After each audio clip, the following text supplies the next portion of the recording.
How do I do this? This look good? Right here. What half, Joe? Oh, great. There you go. My better half. Perfect. Right, cool. We're good. We're live. We can hear it. Everyone can see us.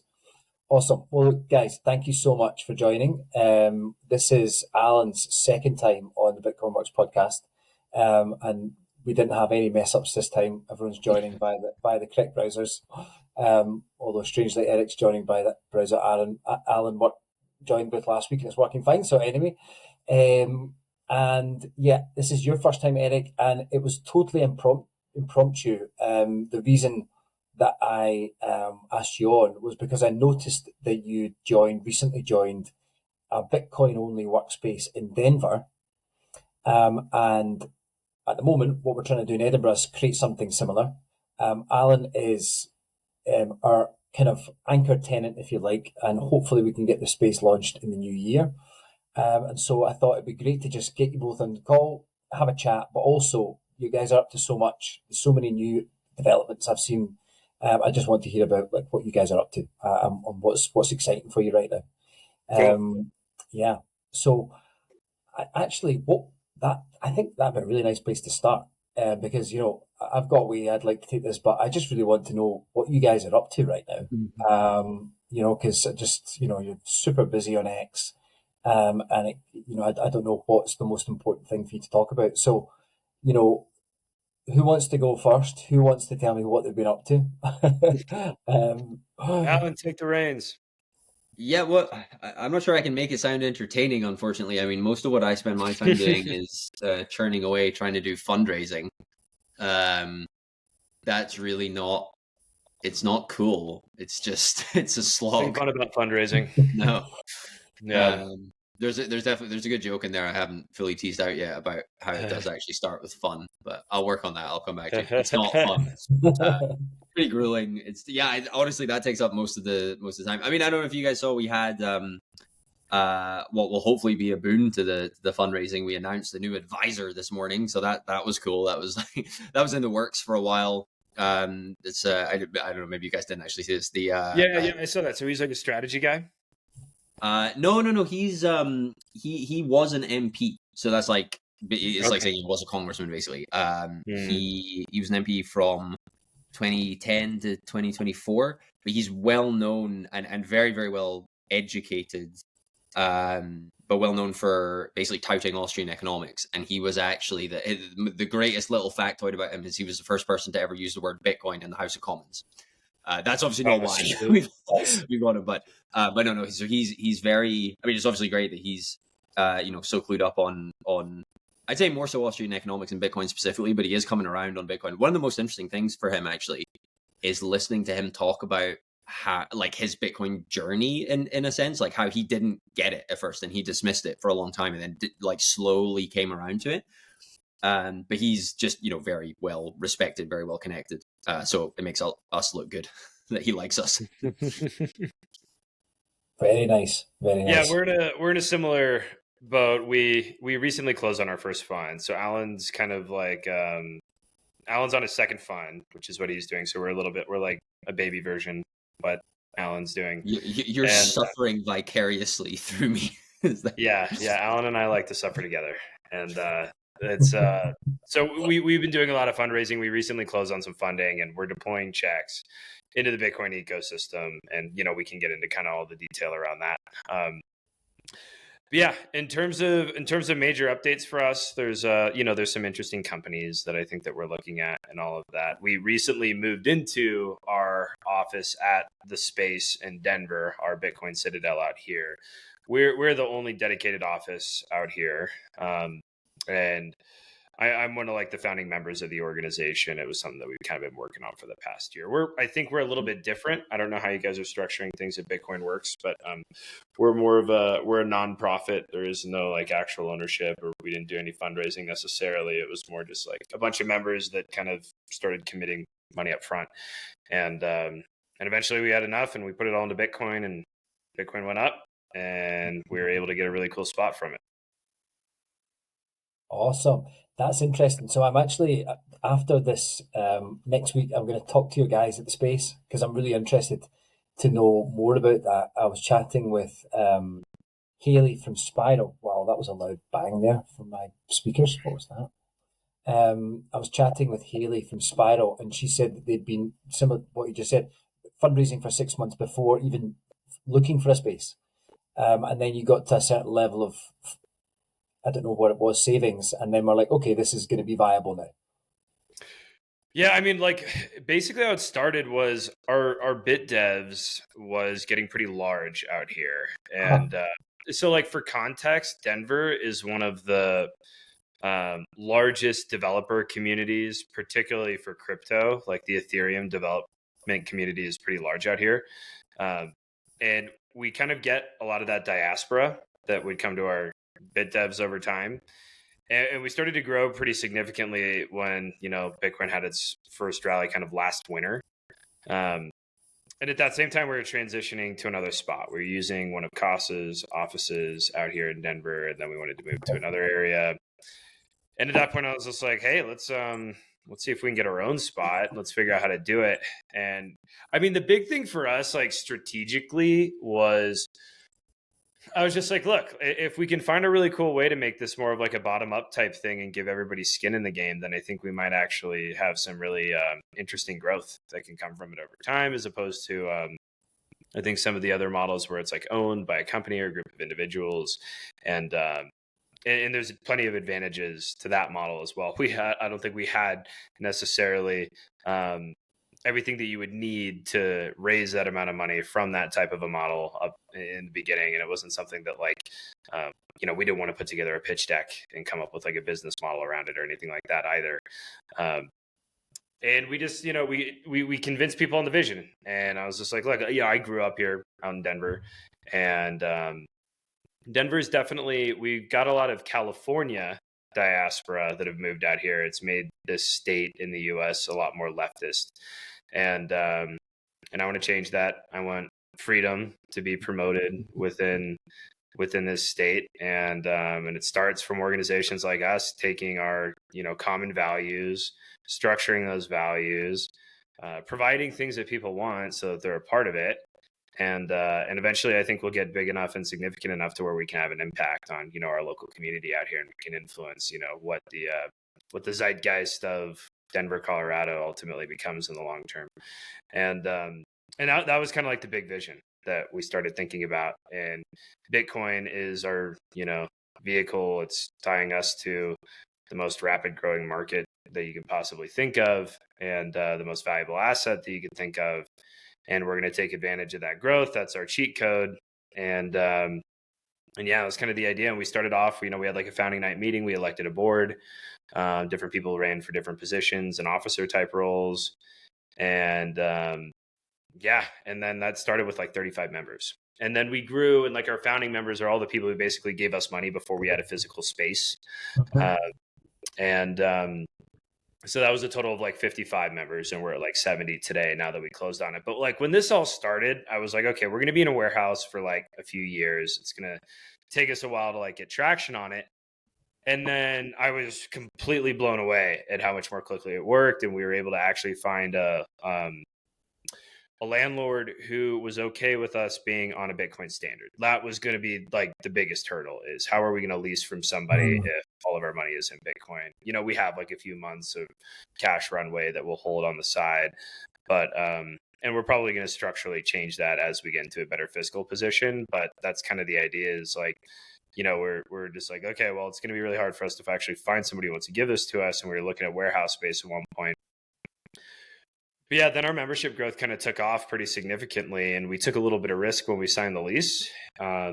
But we're just like, it's kind of a chicken or the egg problem. And once we actually have this space, we can bet that membership growth will be pretty significant. And it has. And that was kind of the big thing that kind of got everything going. And now we're in a much better position. We're looking to expand a little bit more. And Epoch's got our dedicated office in here, and we're cooking. You've got a light and everything. That's cool. Yeah, we got a neon sign. Who made that? We have a big metal circle out front as well, so like everybody knows we're in here, and I made sure of that. Yeah, absolutely awesome. This is really interesting for me, because we are currently in the sort of, I'm in the testing demand, validation phase of this sort of idea. We've got some groups in Glasgow, we've got some groups in Edinburgh. We don't have a physical space yet. I had lots of interest, loads of people coming to kind of a temporary meetup group, but the model you've just explained there could actually be something I'd be interested in exploring further. I don't know, Alan, just because we're just talking here, what have you heard? Did you know this was the model at Space Denver? No, it sounds really cool. Yeah.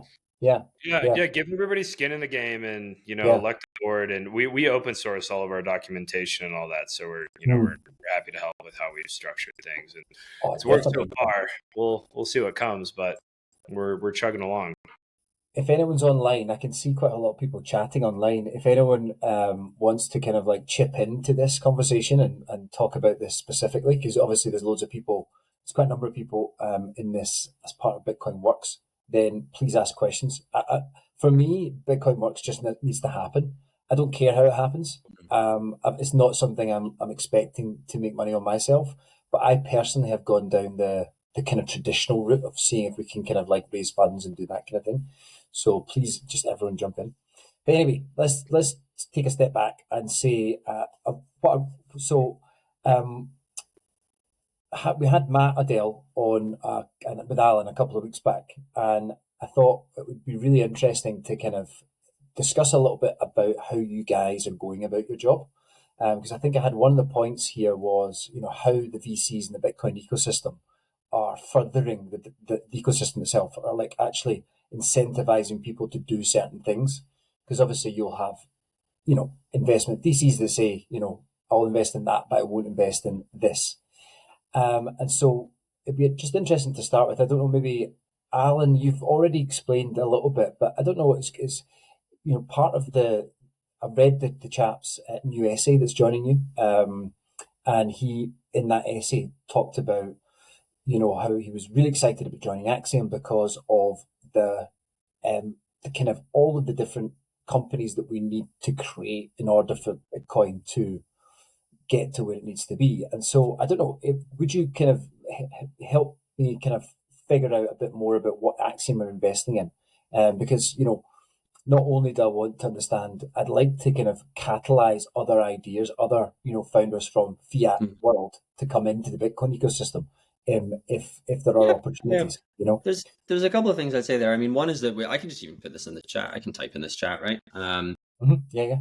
We put it on our site. Just checking I've spelled that correctly.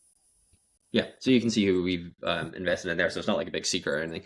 I mean, I can maybe come back to giving some examples. I'm a bit wary of like going through every single one and being like, well, they do this and they do this and they do this.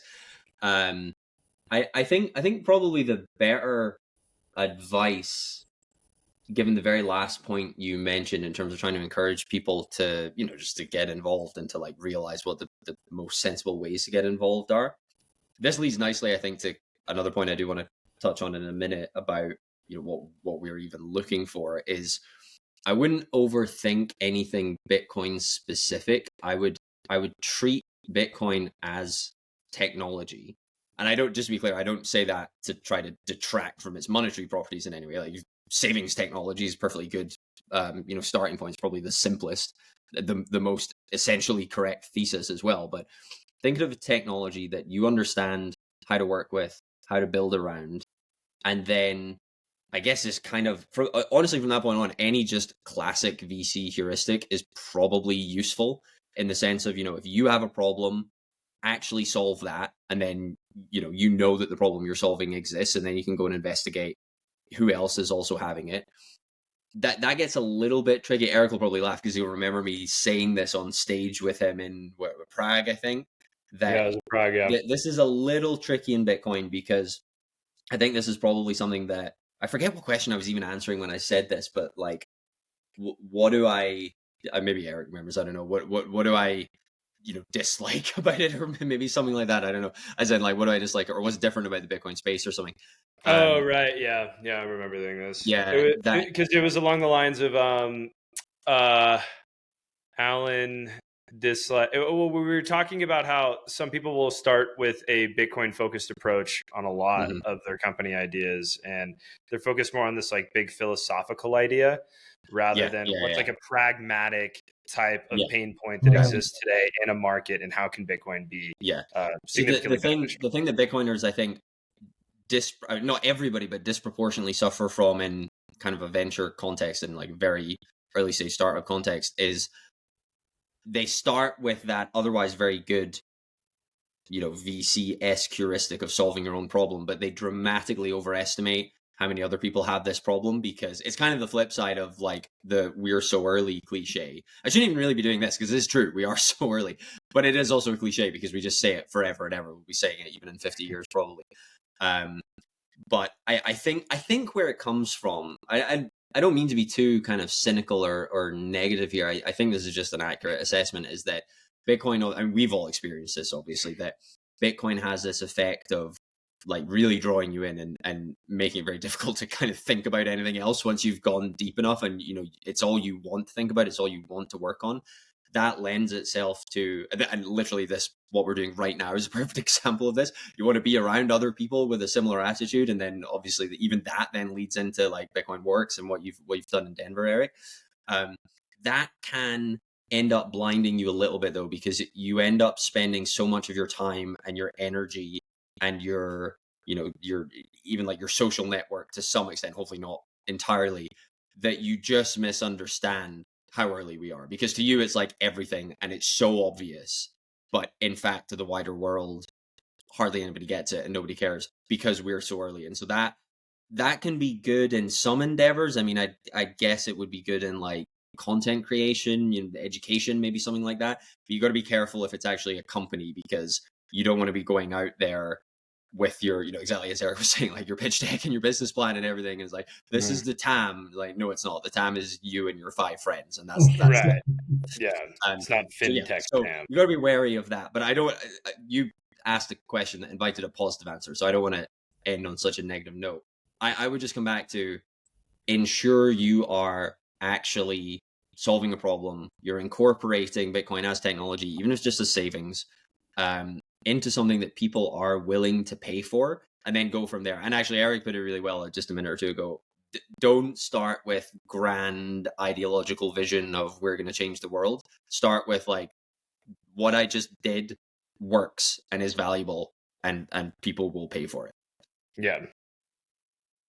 Very nice. Can I just show this on screen, this question, because I think it kind of speaks a little bit to what you were talking about there, Alan. This was Rowan's question about what advice would you give someone considering whether to bootstrap a Bitcoin business or seek venture capital? That's interesting. Eric, do you want to? I don't want to just keep talking. Yeah, it's a very broad question. I mean, there's quite a lot of things I would say.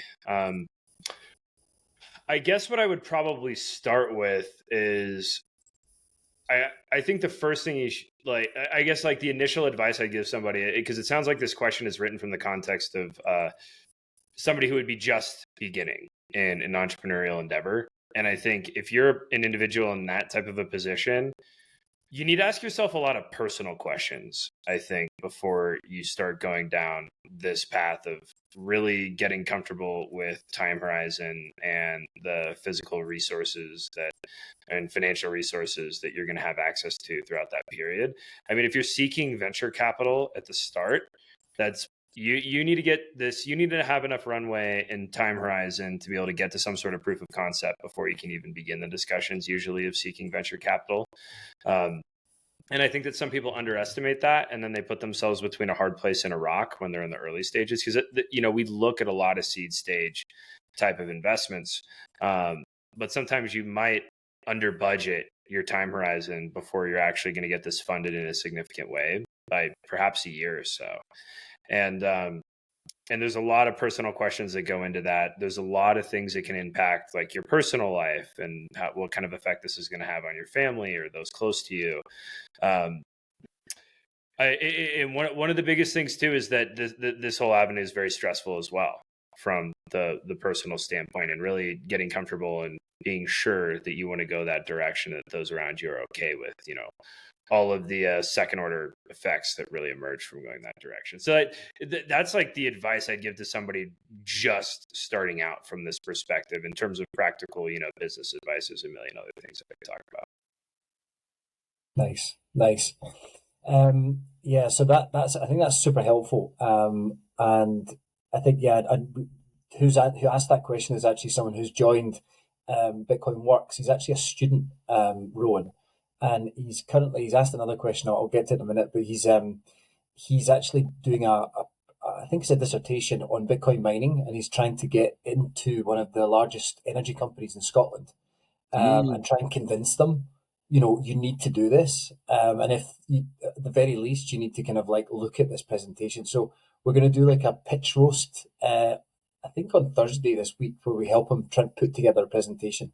I'm gonna actually show one more question just to help him out here. This question here, just as a random one. If you have any answers to it, great. If not, we can just put it to the side. Did you see that pop up on the screen there? Yeah, I to be honest, I don't think I have a great answer to this. It's just kind of a quirk of what constitutes our investable universe. I think that I'm not very well connected with or knowledgeable of the mining industry, on the basis that we don't invest directly into the equity of any miners, which is obviously the vast majority of the capital allocation that happens in that industry is raising for that purpose. I mean, it could still be debt, but it's the same principle. Because it's just not, it doesn't fit a venture profile of possible returns, both in terms of kind of risk return trade-offs, but also just the magnitude. I mean, you look at how much capital has been raised by public miners. I don't know it off the top of my head, but I'm sure it's many orders of magnitude greater than all Bitcoin centric venture capital deployment ever. So it's just not really a good fit for us. So I don't really know that much. I mean, the one caveat I'd give is that we are on the look. I guess we have one or two investments that maybe constitute this. We're always keen for companies that are more like the picks and shovels of mining. So basically riding the same wave, playing into the same theme, but are a more manageable fit for how we want to deploy. But there aren't that many of them, frankly. And so unfortunately, I just don't really know. Yeah, I think that, kind of echoing what Alan just said, that we aren't focused on direct mining investment, but technologies and infrastructure kind of associated with it. There's always things that we're interested in hearing about. We haven't done anything directly within that yet. In terms of just off the cuff things that I've learned, I know that in Africa, there's a decent amount of hydropower infrastructure that Gridless has been supporting. And there's specific projects that have been associated with that in different communities. Something that was interesting in the US is I remember when I was kind of first learning about Bitcoin mining, and I came across a few different news articles that were discussing this was a long time ago now. I want to say it was about 2016, 2017 up in Washington in northwestern United States. There's the Columbia River, which is a very large river, and the government built out all this excess hydropower capacity that was too expensive to transmit to some of the larger cities nearby. So they had just a ton of excess energy over there. And one of the first large scale mining communities started to emerge, and they signed, effectively stranded excess energy type contracts with all these hydropower plants along the Columbia River. The name of that city was Wenatchee or something like that. I can't remember exactly, but I feel like that was one of the earlier precedent that was set for a scaled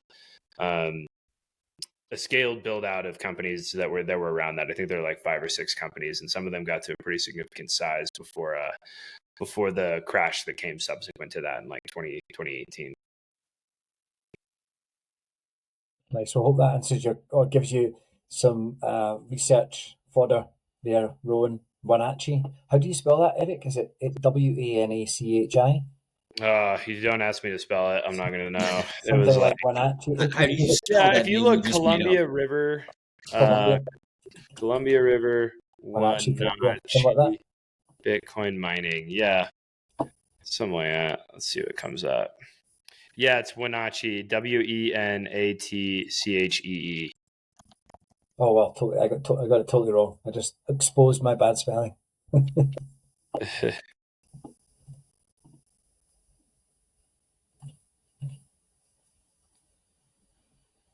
Yeah, there's a bunch of news articles on it. If you just look that up, you'll see some stuff. Cool. So I've got a kind of a double barrel question. It kind of speaks to both some of your work, both of you. Your work on your book, Eric, Bitcoin Marginalism, and Alan, your essay slash probably is a book actually because it's a PDF. Only the strong survive. So kind of it's the same question for both of you. Eric, you're kind of emphasizing in the Bitcoin marginalism, Bitcoin's evolution towards a store of value in a unit of account. And what I'm interested to know is what kind of technological or infrastructural improvements or advancements do you think are the most critical to reaching the next stage? And this might not also be the ones that you're investing in now because they just might not be ready, but it's just the ones that you think are the most important. And then, Alan, maybe this is to you. It's a bit more specific, but you talked about the ability for Bitcoin kind of absorbing all of the existing kind of DeFi systems. I remember reading this somewhere, and I kind of took a note of it. And I know you're quite bullish on Bitcoin layer twos, specifically Lightning. I know that, but I'm wondering if there's any kind of like even more specific technologies that you see that will kind of lead the evolution towards the next stage. So both of you that question, but I'm kind of being a bit more specific with Alan. I don't know who wants to go, who wants to answer first, who has an answer. Yeah, I can start first because it's a little bit broader. Yeah. So yeah, in the marginalism paper, we wanted to just communicate in detail how we're thinking about the Bitcoin ecosystem. And the reason that we called it marginalism is because this is similar to what Alan was just talking about in his point with how founders should be taking a more pragmatic approach to what pain points exist today and how do we solve those problems. And marginalism is kind of like that. What is the marginal? What is within the current system, within the current lay of the land in the market environment? What adds marginal value? And that's how we try to look at the Bitcoin ecosystem, is from that perspective. Because it's very easy to think incredibly long term about Bitcoin, and that's fine. But when it comes to building projects and infrastructure that has a short liquidity runway and they need to reach profitability in a pretty rapid period of time, you need to have this more marginalist perspective of getting to that point much more quickly and addressing issues that exist today. So a lot of our paper is kind of framed around that, and speaking from the perspective of there's a lot of concepts that we might view as more of stepping stone technologies that may not be a part of this, trustless, decentralized future of infrastructure atop Bitcoin. That future may never even come. There's quite a bit that goes into that, but we look at it from the perspective of what can extend Bitcoin adoption today in a very direct way that has a much larger addressable market, and how our team is well positioned to be able to strategically penetrate those types of markets and use Bitcoin in a unique way around that. A lot of our investment thesis is pretty broad. I mean, we're trying to invest in Bitcoin adoption, and that can come from a variety of different things. I think we were mentioning earlier, like media businesses. That's a huge aspect of the Bitcoin economy, and that's grown very significantly over time. And that's very closely tied to its adoption as well. And there's all these different categories that a lot of people think typical picks and shovels and fintech around Bitcoin. And while that's kind of de facto a focus of ours, there's a lot of other categories that have exposure to Bitcoin's adoption, and there's kind of interesting ways that I think you can actually find that. So I mean, I guess does that kind of answer the question? I'm starting to forget what the original question was, but kind of around. I can pick up on that actually, even before getting to exactly what you asked me, Robbie. We feel free to borrow this, by the way, Eric, if you like this framing, because we arrived at it after struggling for probably a couple of years to to figure out how to say the following, basically in answer to questions we get pretty often, that we're deliberately a little bit vague about what we consider our investable universe to be, like what we consider the remit to be, on the basis that we don't want to be overly prescriptive in what we're looking for, because we don't know what we're going to find. And so I very much echo some various comments there that, like, you know, fintech, for example, or kind of classifying things as is somewhere between fintech and, you know, capital markets products is somewhat obvious given this stage of development. So we've actually joked about this internally, like, would it be easier for our own marketing if we just called ourselves a fintech fund? And which follows the previous round of cope of, would it be easier if we just called ourselves a crypto fund and then only invested in Bitcoin, right? Because for some reason people just, you know, I said like TradFi allocator type people just really don't like Bitcoin. They've been trained to hate it for a very long time, and the educational effort to the contrary is not fun. Back to the fundraising point. So anyway, we're deliberately quite vague about what we're looking for, and I think the obvious benefit of that, like the validation of that, is finding companies that are simply using Bitcoin in some very cool way that certainly I wouldn't have thought of, because I just don't have anywhere near the understanding or industry expertise. But, you know, whatever the founding team is, they first of all do have that expertise from their previous careers. They've also since become Bitcoiners. And then this is like actually the archetype of what you should do in starting a company. You know, the answer to one of your previous questions, Robbie, was like, what shouldn't, or my answer at least was like, what shouldn't you do? Right? You shouldn't just have some big ideological vision. You should tackle some problem you actually know exists. So I think the archetype of, like, not just a good, but frankly also just a more interesting investment for us as well, is where the founders have immense experience somewhere else. They're starting this new company on the basis that they can marry those skills with some or other realization about utilizing Bitcoin in that domain. And I just never would have thought of that. It's like, there's no point putting it in the deck that, like, we're looking for somebody that does this, and then, oh, look, we found it. That's great. Like, it's, there's a slightly broader point I wanted to make. I will eventually get back to the question you did ask, like layer twos and stuff, but I wanted to slot this in earlier, but we moved on. That I think another way that you can validate this, maybe less on like a case by case basis, but more just viewing adoption, like watching adoption happen, and how, you know, bit by bit it's becoming more normalized. I think that it's just gonna make less and less sense in the long run to even describe yourself as like a Bitcoin investor. That's like why we're joking about, like, oh, you just say fintech, like that. Would that be simpler? Would that be less objectionable?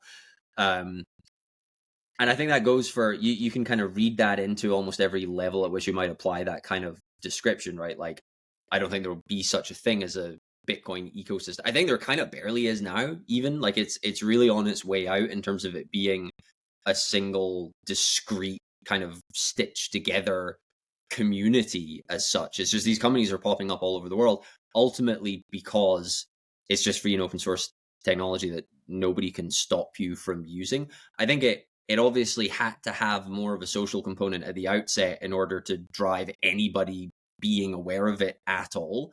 But I think that's kind of on the way out now too. And so you're just going to see less and less of people labeling things as, you know, Bitcoin X. It'll just be like, oh, we're using Bitcoin because of course we're using Bitcoin. Be like, you know, no, this is kind of a cliche too, but we say this a lot. I'm sure Eric says this a lot too, that no investor describes themselves as an internet investor anymore, right? Yeah. No company's an internet company anymore. At one point, that was obviously helpful and interesting and like provided information to the listener. Currently, Bitcoin probably still does. Like, that's sort of the basis of all these jokes are like, damn it, I wish it didn't. I wish we didn't have to be so early. But I think it's kind of cool that it's on the way out. That is adoption. That's just one inevitable consequence of adoption. Right. So yeah, Robbie, do you want me to any comment on that, or do you want me to do the layer 2 thing? No, please do the layer 2 thing. Yeah. I think like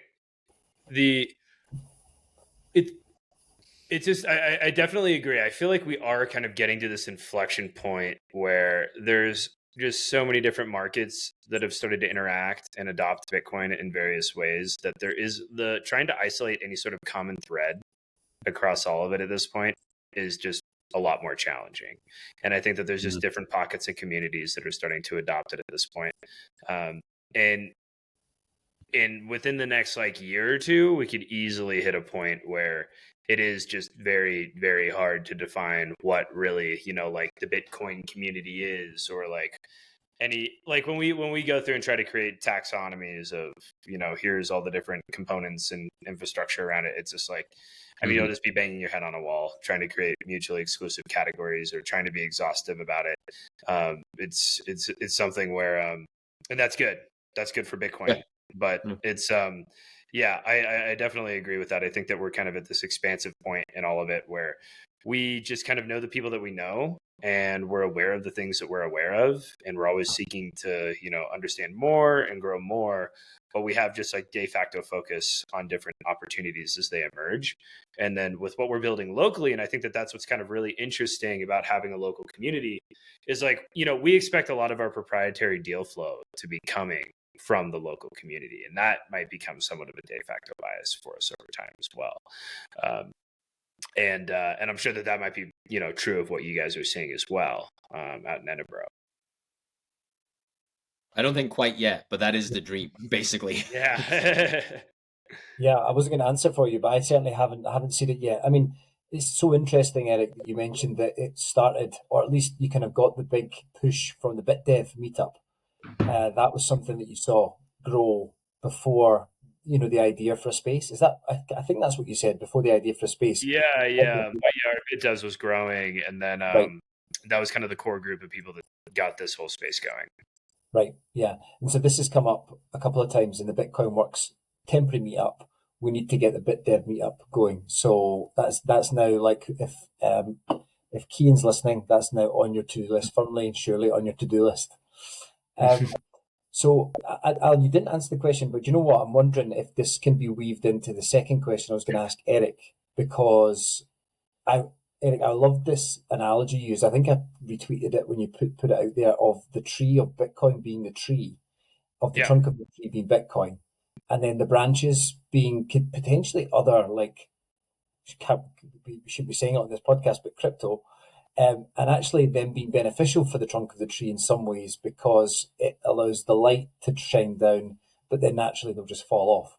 Now, I'm really interested to know if that in any way feeds into some of your thinking, Alan, around like the layer twos and side chains and that kind of thing.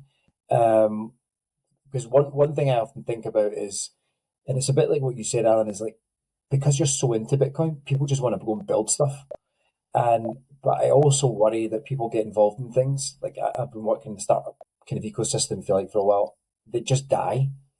And so I'd like for people to like work on something that's going to be around for at least a long time and not just a short time. So not like a flimsy branch, maybe one of the core branches, or if not the trunk. But I don't think we can work on the trunk if we're using your analogy, because the trunk is Bitcoin, and depending on your viewpoint on that, we don't want to work too much on that. So anyway, maybe just I don't know if you've got enough there to answer, Eric.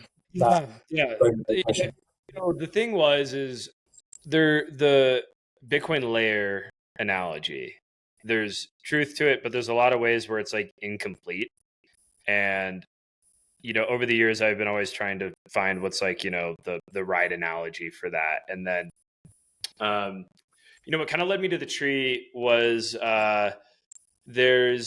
it's kind of just like a general physics theory in nature, where and I have in the paper like what the technical definition of all of it is, but it's basically that energy and resources kind of follow a path of least resistance over time. So you see this like tree structure that is always flowing through. It's in our veins, it's in our river networks, it's how branches emerge, it's how stems and roots emerge, and we're basically just taking that concept and saying that's how Bitcoin's going to grow as well. And at the core of Bitcoin is Bitcoin. And what we kind of define as like, or think about in terms of like the trunk is like here's what that layer is. It's kind of like rings within a tree, basically. And it's basically like any sort of protocol that can interact with Bitcoin and has some form of like unilateral exit associated with it. And that can be a bit more of like a core infrastructure. Everything else we kind of view as more like branching off into different areas. And branches, like, our thesis kind of around the venture side of this is that branches grow faster than the trunk. They're mutually beneficial to everything. There's a much higher failure rate of a branch versus the trunk. But there's also a much higher growth aspect that'll come to it. And I don't want to say too much about growth because I know that Alan gets very finicky about the definition of growth. Alan, you want to respond in there? You want to weave anything into that? No, that's cool. I hadn't seen this tweet. I hadn't heard you talk about this before. I like that. I need to tweet it. I haven't even tweeted it. Yeah, it's only. It's only I thought Robbie said he saw it in a tweet, or is this? This was in our marginalism paper. Oh, right. Okay. Yeah, I'm gonna do that today. I'm gonna tweet that today. Yeah, you should. Yeah. I think I pulled it out and then I tweeted it, and you might have retweeted it. Or you tweeted it. I think so. Yeah. So I mean, I don't know if there's anything in there. I don't know if there is a question in there, but just that question I asked you earlier on, Alan, about this idea of having kind of Bitcoin as the main chain and then having these L2s and side chains. I don't know if you want to take that anywhere, not the analogy anywhere, but maybe just referencing the analogy. Yeah, again, we've kind of talked about this, what kind of technological advancements you're excited about, and you've answered that question. So I don't know if you've got much to add to that. Yeah, probably just a word of caution, to be honest. Like, it's interesting, I remember when you first asked the question, you brought up only the strong survive, and, the comparison to how this kind of stuff is thought about in crypto. And I really think crypto broke a lot of people's brains on how you should think about these topics. It's sort of just systemically broken on exactly this count. And so, I say a lot of people, probably by definition, Bitcoiners, or people who at the time were Bitcoiners certainly didn't need to go via that DeFi nonsense, were probably more or less immune to this. That's probably the major source of their frustration in watching all that, blow up and then explode as well. But I think in a Bitcoin context, you just have to be very, very careful about getting ahead of yourself with a lot of this stuff. Like, you guys in this audience don't need a lecture on the difficulty of soft forks. So maybe just saying that, and like, it's very, very difficult. It takes a long time. It's only getting more. This is maybe a timely time to bring this up with all the Covenants drama that's exploded on Twitter, and it seems like literally the past day or two, which is all very interesting to dive into, provided that you do so soberly, right? You don't have that kind of crypto attitude of like, oh, we'll fork everything, we'll get everything we want right now. And then exactly to your point, Robbie, although I think you were commenting on Eric's analogy, or Eric's metaphor. Okay, fine, but like, it's not going to exist in 5 years. Like, why are you wasting your energy building on that? So just kind of being mindful of that, I would encourage. I can link it a bit more strongly to the venture context too, because we do have a handful of investments that play into this, but frankly, they're amongst our smallest because they're just inherently so incredibly speculative. So the really, there's other ones that are maybe a bit more at the fringes of this, where it's not the main point, but the obvious ones for us are Alpen Labs and Citria, which are working on zero knowledge rollups for Bitcoin, and then Arc Labs, which is working on Arc. None of these are possible right now. Like, we won't know if these are even on track to being successful as investments for probably at least 5 years. Partly because it's so R&D intensive just in and of itself, but also that a huge component of the success or failure of that R&D is kind of outsourced to the politics of upgrading Bitcoin. And, we just can't afford to put all our eggs in that basket, frankly. So yeah, it does apply to us. Like, we do have to have a view on this. And it's a very cautious one. No, that's super cool. This is this is great. These are always like last call, this call. They're like really good for me to try and think these things through. one thing that came up, and I'll this will be the last kind of, I would say, the final question on this. And you could probably hear I'm trying to drill into it, because I work with a lot of startup founders. I kind of mentor people that have just got like ideas, and I'm constantly like, what you said, Eric, are you really sure? Are you ready? Don't quit your job. Please don't quit your job. And so I'm always trying, I feel like a party pooper a lot of the time, because I'm just like, don't do it. Not yet. But I still think that there's value in getting involved in the right way. And so this is why I'm kind of always trying to drill into this, what to get involved in, what's like a safe bet. You mentioned media, Eric. This is interesting to me, and I don't know if this ties into like the Bitcoin physical spaces. I can't remember who told me about this, but kind of the meat space is becoming much more popular now. Some people think because AI is now becoming so hard to differentiate from reality, it's like the meat space is somewhere that you can actually trust, whereas online is now you can hardly trust it unless you got like a Twitter tick. Jumping about a little bit here, but events wise, you've obviously got the space, Eric. Otherwise, events that you're putting on, and Alan, events that you've been at and enjoyed, like what kind of events and what kind of things are happening right now that are really encouraging more people to get together, to invest in projects, to have good conversations. Well, the biggest thing that we're going to be putting on is, and we actually haven't even publicly announced this yet, so this will be, I guess, one of the first public announcements of it. But You're setting up a announcing the hackathon. announcement. Oh, what? You're announcing the announcement. I'm announcing the announcement. Yeah, we're doing a hackathon during ETH Denver this year for Build on Bitcoin, and we're partnering with Bitcoin Layers on that. And yeah, Alan, we should talk about you guys getting involved in that if you want to come out here. Sure. Sweet. It's far away though, but it is sure. far. We're the Switzerland of the US, remember? Yeah. Very nice. So that's a hackathon. Yeah. So we're very early stages in how we're planning it right now. But our goal is, we're kind of at this inflection point where enough infrastructure has been built and there's still a long way to go. But, we have testnets live for some of these things, and you can start building on Bitcoin, and we want to see how much wrapped BTC we can convert into more Bitcoin native protocols. You're missionaries. Yeah, we're missionaries. We're out here just sniping all these ETH devs. Are you going to actually send people to the conference to try to physically move them over? Right. We should have them throw them in a some, van, robes or something, and carry the Bitcoin standard around the conference. Nice. Alan, what about you? Because I know you've been at quite a few events. I have a very kind of black pill answer on this. I probably should have gone first because Eric's was encouraging and uplifting. I've just been to so many conferences that I'm just losing the will to do it any longer. I think there's a silver lining here, which is that the reason I'm starting to dislike the ones that I've gone to over and over is frankly that it's just too normalized now. It's just they've become too commercial. And I'm totally aware of how whiny and hipstery this sounds. I think it's probably more a product of just having done it over and over again. It's not so much that I dislike it in and of itself. It's just I don't want to have to do it over and over. And the other thing too, this is probably just a component of my life choices.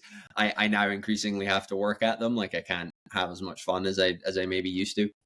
And so the kind of thing that I now really like, I went to probably one conference this year, which I really, really loved, which was BTC++ in Berlin. And the reason I loved it was basically I wasn't speaking. It was the first time I went to a conference in literally 4 years or something where I wasn't speaking. So I didn't have any prep. I didn't have anything to worry about. I just got to be in the audience, just got to enjoy it.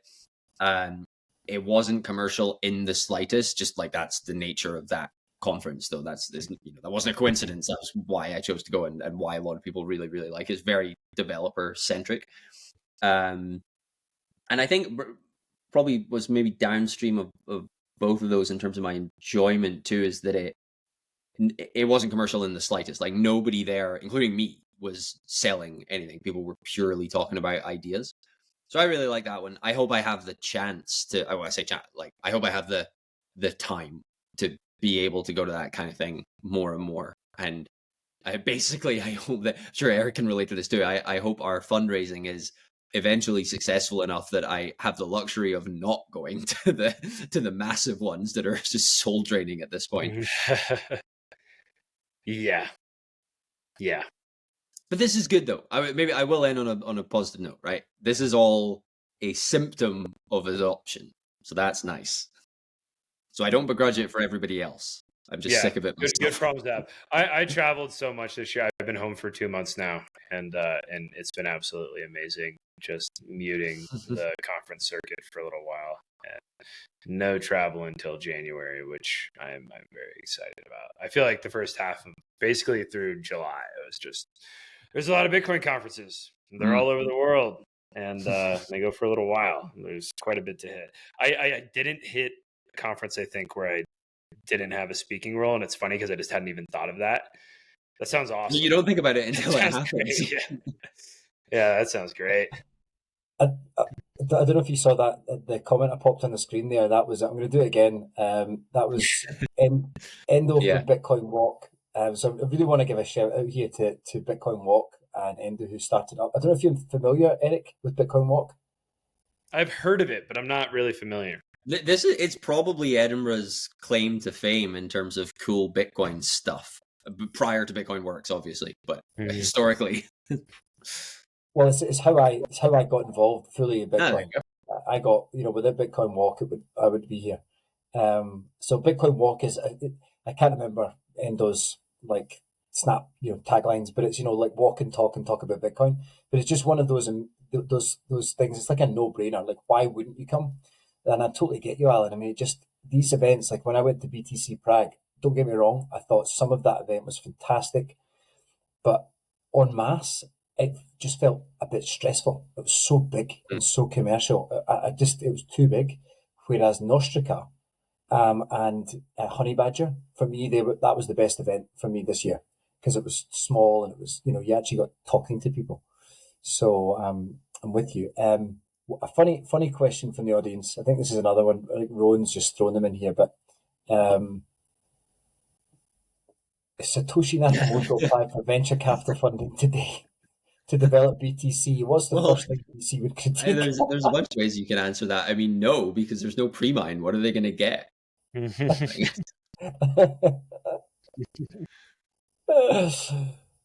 there was a good tweet about that. There's probably more than one tweet. It's kind of an obvious joke to make. But I remember seeing one years and years ago, which was exactly this scenario. It's like Satoshi pitching a VC and just like all the questions that come out of that. It's like, what's the TAM? Everything. Who are your competitors? Nation states. Stuff. It's funny. Good quick segue. By the way, guys, I'm thinking we'll do. I quite like to kind of keep these to about an hour and a half. So we'll go for a wee bit longer, but I don't want to tire us all out. So and I know you've just been on a call before this, Alan. So I know you've probably already about an hour, 2 hours down talking. Trump, the election, the future of Bitcoin in the States. Eric, Trump, Bitcoin in the future of the States, future of Bitcoin in the UK, Alan. If there's anything to say about that. Orange man is good for the orange coin. That's kind of what the analysis comes out to in short. Yeah. Yeah, from the UK perspective, it's just sad, really. Yeah, that sucks. I don't know. I mean, nothing's going to happen while we have Labour. So we're 4.5 years behind stacking any sats. Yeah. To be fair, I don't find that all that. I'll be careful how I say this. It obviously is important. It's kind of not, aesthetically interesting, if that makes sense. Like it's certainly not. It's kind of ideologically questionable. Even if clearly it makes the number go up and it raises awareness and all that. Like there are some good side effects of it. But I think that's honestly, but that combined with the UK is so hopeless on this is what gives me intellectual cover to claim I just don't care. It's like I want to just look at the more the cooler stuff that's actually happening with the tech, rather than ponder what Trump's going to do or Keir's going to do. Yeah, you mentioned in your in I think it was in the latest paper or latest post, Alan. It was like that this the bit about Bitcoin isn't the what is it, the sword? It's not the sword of Damocles. It's another one. It's the Oh thread. yeah. Well, that's I was just sneakily slipping in Bitcoin is Venice references. That's it's not the sword to fight the Minotaur. It's the thread to lead out the labyrinth. Yeah, and this is kind of a broader question because I don't know if you guys saw that video where you had the people being asked, do they want Taylor Swift tickets or do they want Bitcoin? Did you see that one recently? No. It was a recent one, and it was about half of the people were like, "Oh, definitely Taylor Swift tickets." About a quarter of the people were like, maybe Bitcoin, and then a quarter were like, As in like one Bitcoin. One Bitcoin. Yeah. Right. Wow. Okay. Yeah, exactly. So about half the people were just like definitely Taylor Swift, didn't even know about anything about the price of Bitcoin or a quarter were definite Bitcoin and a quarter were like maybe Bitcoin.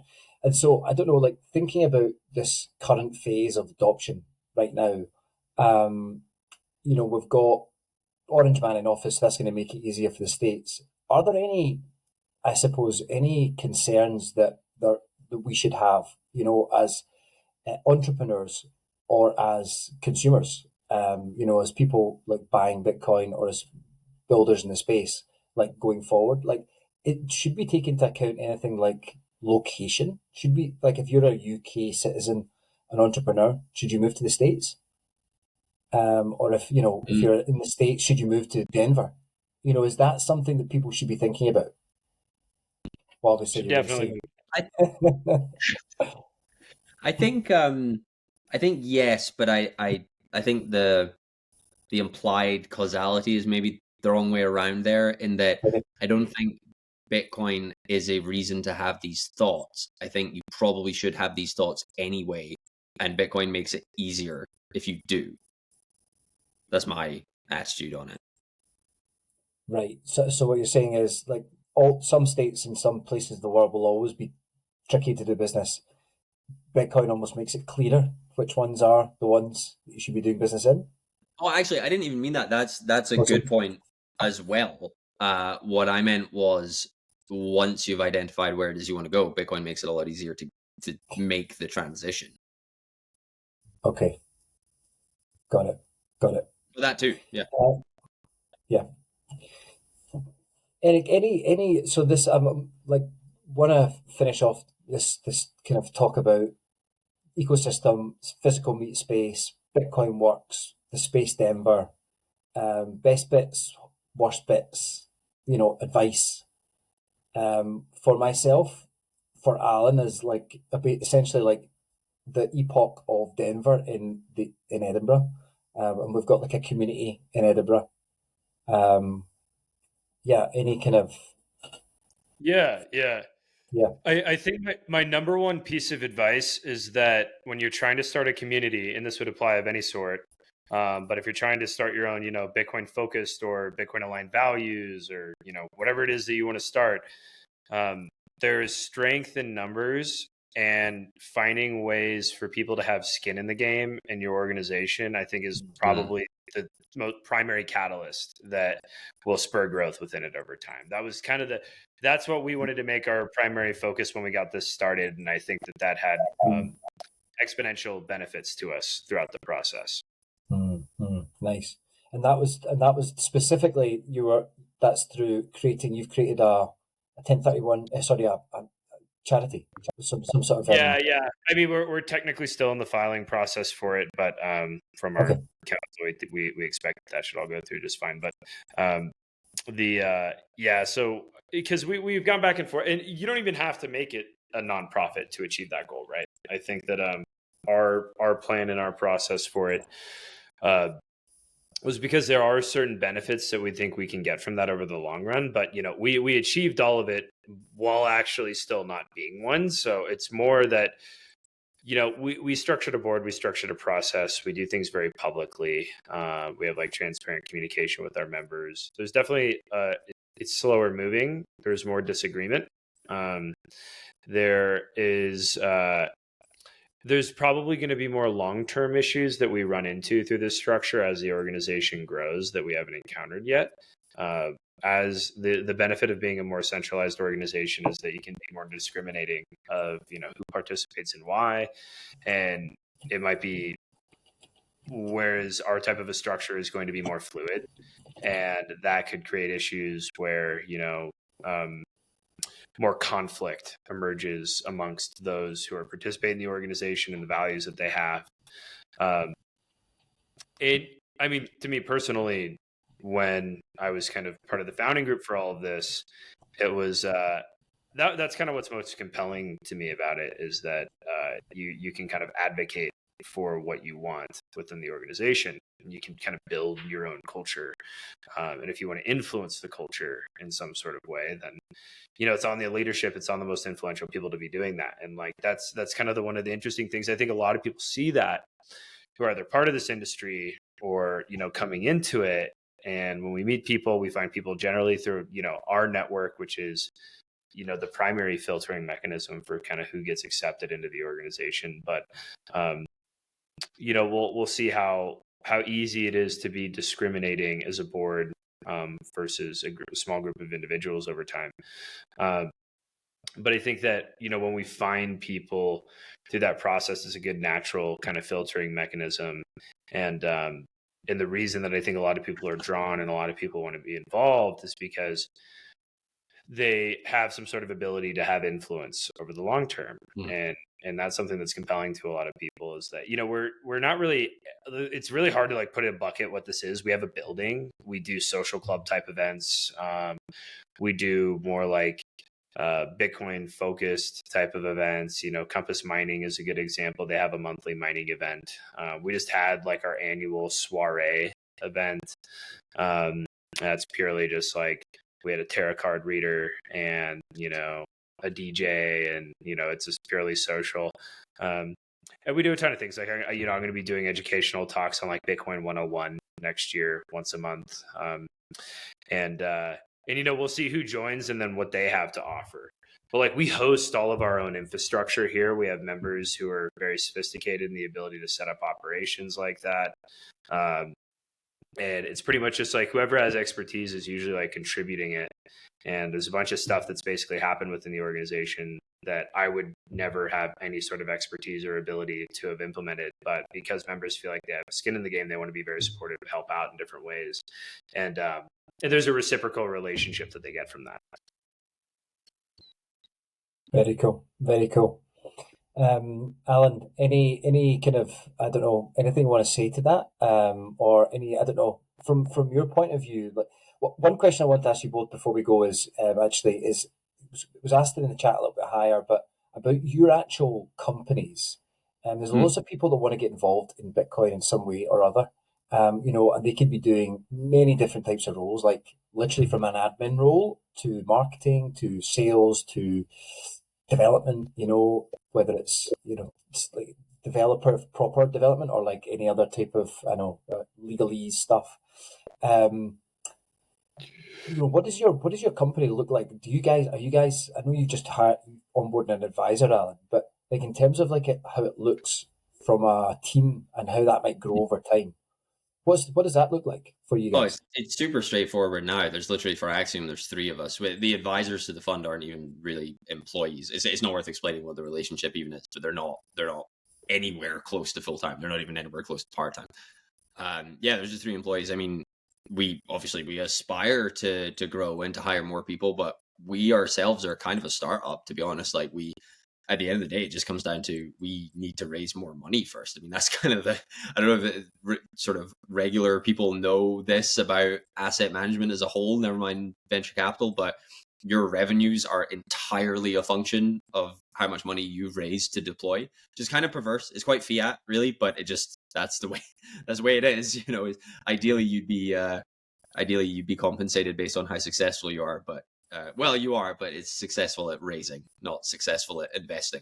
So yeah, we got to raise more, we got to grow, and I mean, I'd obviously love to see our business grow. It's just it's early days. Yeah, within this area, you know, asset management, I think very particularly within our niche, Well, within the niche of venture capital, and then particularly within the niche of like Bitcoin culture focused venture capital, it can be very schizophrenic. Like we have the job of appealing to two different customer markets, basically. One is for fundraising, another is for the investments that we're working with, and those can be very distinct in terms of, the messages that resonate and what you need to be communicating to those different demographics. Like if you're talking to a bunch of U.S. family-based or family offices versus you're talking to a bunch of open source Bitcoin development community, it's a completely different world. And so there's like two different jobs basically, and there's the fun part, kind of like go to BTC++ and doing all these things, and then there's like put on your suit and tie and go to a family office conference and try to convince a bunch of family office finance bros that Bitcoin's here to stay, and going through the things that are much more basic than you care to remember.